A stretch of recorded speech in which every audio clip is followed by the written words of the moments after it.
The Finished Story by L M Montgomery. She always sat in a corner of the west veranda at the hotel, knitting something white and fluffy, or pink and fluffy, or pale blue and fluffy, always fluffy at least, and always dainty. Shawls and scarfs and hoods, the things were, I believe. When she finished one, she gave it to some girl and began another. Every girl at Harbor Light that summer wore some distracting thing that had been fashioned by Miss Sylvia's slim, tireless, white fingers. She was old, with that beautiful, serene old age, which is as beautiful in its way as youth. Her girlhood and womanhood must have been very lovely to have ripened into such a beauty of 60 years. It was a surprise to everyone who heard her called Miss Sylvia. She looked so like a woman who ought to have stalwart, grown sons and dimpled little grandchildren. For the first 2 days after the arrival at the hotel, she sat in her corner alone. There was always a circle of young people around her. Old folks and middle-aged people would have liked to join it, but Miss Sylvia, while she was gracious to all, let it be distinctly understood that her sympathies were with youth. She sat among the boys and girls, young men and maidens, like a fine white queen. Her dress was always the same and somewhat old-fashioned, but nothing else would have suited her half so well.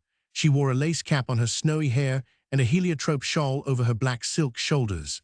She knitted continually and talked a good deal, but listened more. We sat around her at all hours of the day and told her everything. When you were first introduced to her, you called her Miss Stanleymain. Her endurance of that was limited to 24 hours. Then she begged you to call her Miss Sylvia, and as Miss Sylvia, you spoke and thought of her forevermore. Miss Sylvia liked us all, but I was her favorite. She told us so frankly and let it be understood that, when I was talking to her, and her heliotrope shawl was allowed to slip under one arm, it was a sign that we were not to be interrupted. I was as vain of her favor as any lovelorn suitor whose lady had honored him, not knowing, as I came to know later, the reason for it. Although Miss Sylvia had an unlimited capacity for receiving confidences, she never gave any. We were all sure that there must be some romance in her life, but our efforts to discover it were unsuccessful. Miss Sylvia parried tentative questions so skillfully that we knew she had something to defend. But one evening, when I had known her a month, as time is reckoned, and long years as affection and understanding are computed, she told me her story, at least what there was to tell of it. The last chapter was missing. We were sitting together on the veranda at sunset. Most of the hotel people had gone for a harbor sail. A few forlorn mortals prowled about the grounds and eyed our corner wistfully, but by the sign of the heliotrope shawl knew it was not for them. I was reading one of my stories to Miss Sylvia. In my own excuse, I must allege that she tempted me to do it. I did not go around with manuscripts under my arm, inflicting them on defenseless females, but Miss Sylvia had discovered that I was a magazine scribbler, and moreover, that I had shut myself up in my room that very morning and perpetrated a short story. Nothing would do but that I read it to her. It was a rather sad little story. The hero loved the heroine, and she loved him. There was no reason why he should not love her, but there was a reason why he could not marry her. When he found that he loved her, he knew that he must go away. But might he not at least tell her his love? Might he not at least find out for his consolation if she cared for him? There was a struggle, he won, and went away without a word, believing it to be the more manly course. When I began to read, Miss Sylvia was knitting, a pale green something this time, of the tender hue of young leaves in May, but after a little her knitting slipped unheeded to her lap, and her hands folded idly above it. It was the most subtle compliment I had ever received. When I turned the last page of the manuscript and looked up, Miss Sylvia's soft brown eyes were full of tears. She lifted her hands, clasped them together, and said in an agitated voice, "Oh, no, no, don't let him go away without telling her, just telling her. Don't let him do it." "But you see, Miss Sylvia," I explained, flattered beyond measure that my characters had seemed so real to her, "that would spoil the story. It would have no reason for existence then. Its motif is simply his mastery over self. He believes it to be the nobler course." "No, no, it wasn't. If he loved her, he should have told her. Think of her shame and humiliation. She loved him, and he went without a word, and she could never know he cared for her. Oh, you must change it. You must indeed. I cannot bear to think of her suffering what I have suffered." Miss Sylvia broke down and sobbed. To appease her, I promised that I would remodel the story, although I knew that the doing so would leave it absolutely pointless. "Oh, I'm so glad," said Miss Sylvia, her eyes shining through her tears. "You see, I know it would make her happier, I know it. I'm going to tell you my poor little story to convince you, but you must not tell it to any of the others." "I am sorry you think the admonition necessary," I said reproachfully. "Oh, I do not, indeed I do not," she hastened to assure me. "I know I can trust you, but it's such a poor little story. You mustn't laugh at it. It is all the romance I had. Years ago, 40 years ago, when I was a young girl of 20, I learned to care very much for somebody. I met him at a summer resort like this. I was there with my aunt, and he was there with his mother, who was delicate. We saw a great deal of each other for a little while. He was like no other man I had ever seen. You remind me of him somehow. That is partly why I like you so much. I noticed the resemblance the first time I saw you. I don't know in just what it consists, in your expression and the way you carry your head, I think. He was not strong, he coughed a good deal. Then one day he went away suddenly. I had thought he cared for me, but he never said so, just went away. Oh, the shame of it. After a time, I heard that he had been ordered to California for his health. And he died out there the next spring.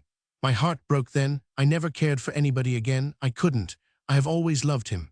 But it would have been so much easier to bear if I had only known that he loved me. Oh, it would have made all the difference in the world. And the sting of it has been there all these years. I can't even permit myself the joy of dwelling on his memory because of the thought that perhaps he did not care." "He must have cared," I said warmly. "He couldn't have helped it, Miss Sylvia." Miss Sylvia shook her head with a sad smile. "I cannot be sure. Sometimes I think he did, but then the doubt creeps back again. I would give almost anything to know that he did, to know that I have not lavished all the love of my life on a man who did not want it. And I never can know, never. I can hope and almost believe, but I can never know. Oh, you don't understand. A man couldn't fully understand what my pain has been over it. You see now why I want you to change the story. I am sorry for that poor girl, but if you only let her know that he really loves her, she will not mind all the rest so very much. She will be able to bear the pain of even lifelong separation if she only knows." Miss Sylvia picked up her knitting and went away. As for me, I thought savagely of the dead man she loved and called him a cad, or at best, a fool. Next day Miss Sylvia was her serene, smiling self once more, and she did not again make any reference to what she had told me. A fortnight later she returned home, and I went my way back to the world. During the following winter, I wrote several letters to Miss Sylvia and received replies from her. Her letters were very like herself. When I sent her the third-rate magazine containing my story, nothing but a third-rate magazine would take it in its rewritten form. She wrote to say that she was so glad that I had let the poor girl know. Early in April, I received a letter from an aunt of mine in the country, saying that she intended to sell her place and come to the city to live. She asked me to go out to Sweetwater for a few weeks and assist her in the business of settling up the estate and disposing of such things as she did not wish to take with her. When I arrived at Sweetwater, I found it moist and chill with the sunny moisture and teasing chill of our Canadian springs. They are long and fickle and reluctant, these springs of ours, but oh, the unnameable charm of them. There was something even in the red buds of the maples at Sweetwater and in the long, smoking stretches of hillside fields that sent a thrill through my veins, finer and subtler than any given by old wine. A week after my arrival, when we had got the larger affairs pretty well straightened out, Aunt Mary suggested that I had better overhaul Uncle Alan's room. "The things there have never been meddled with since he died," she said. "In particular, there's an old trunk full of his letters and his papers. It was brought home from California after his death. I've never examined them. I don't suppose there is anything of any importance among them, but I'm not going to carry all that old rubbish to town, so I wish you would look over them and see if there is anything that should be kept. The rest may be burned." I felt no particular interest in the task. My Uncle Alan Blair was a mere name to me. He was my mother's eldest brother and had died years before I was born. I had heard that he had been very clever and that great things had been expected of him. but I anticipated no pleasure from exploring musty old letters and papers of 40 neglected years. I went up to Uncle Alan's room at dusk that night. We had been having a day of warm spring rain, but it had cleared away, and the bare maple boughs outside the window were strung with glistening drops. The room looked to the north and was always dim by reason of the close-growing Sweetwater pines. A gap had been cut through them to the northwest, and in it I had a glimpse of the sea Uncle Alan had loved, and above it a wondrous sunset sky fleeced over with little clouds, pale and pink and golden and green, that suddenly reminded me of Miss Sylvia and her fluffy knitting. It was with the thought of her in my mind that I lighted a lamp and began the task of grubbing into Uncle Alan's trunk full of papers. Most of these were bundles of yellowed letters of no present interest from his family and college friends. There were several college theses and essays and a lot of loose miscellanea pertaining to boyish school days. I went through the collection rapidly until at the bottom of the trunk I came to a small book bound in dark green leather. It proved to be a sort of journal, and I began to glance over it with a languid interest. It had been begun in the spring, after he had graduated from college. Although suspected only by himself, the disease which was to end his life had already fastened upon him. The entries were those of a doomed man who, feeling the curse fall on him like a frost, blighting all the fair hopes and promises of life, seeks some help and consolation in the outward self-communing of a journal. There was nothing morbid, nothing unmanly in the record. As I read, I found myself liking Uncle Alan, wishing that he might have lived and been my friend. His mother had not been well that summer, and the doctor ordered her to the seashore. Alan accompanied her. Here occurred a hiatus in the journal. No leaves had been torn out, but a quire or so of them had apparently become loosened from the threads that held them in place. I found them later on in the trunk, but at the time I passed to the next page. It began abruptly. "This girl is the sweetest thing that God ever made. I had not known a woman could be so fair and sweet. Her beauty awes me, the purity of her soul shines so clearly through it like an illuminating lamp. I love her with all my power of loving, and I am thankful that it is so. It would have been hard to die without having known love. I am glad that it has come to me, even if its price is unspeakable bitterness. A man has not lived for nothing who has known and loved Sylvia Stanleymain. I must not seek her love, that is denied me. If I were well and strong, I should win it. Yes, I believe I could win it, and nothing in the world would prevent me from trying, but as things are, it would be the part of a coward to try. Yet I cannot resist the delight of being with her, of talking to her, of watching her wonderful face. She is in my thoughts day and night. She dwells in my dreams. Oh, Sylvia, I love you, my sweet." A week later, there was another entry. July 17th. I am afraid, today I met Sylvia's eyes. In them was a look which at first stirred my heart to its deeps with tumultuous delight, and then I remembered. I must spare her that suffering, at whatever cost to myself. I must not let myself dwell on the dangerous sweetness of the thought that her heart is turning to me. What would be the crowning joy to another man could be only added sorrow to me. Then, July 18th. This morning I took the train to the city.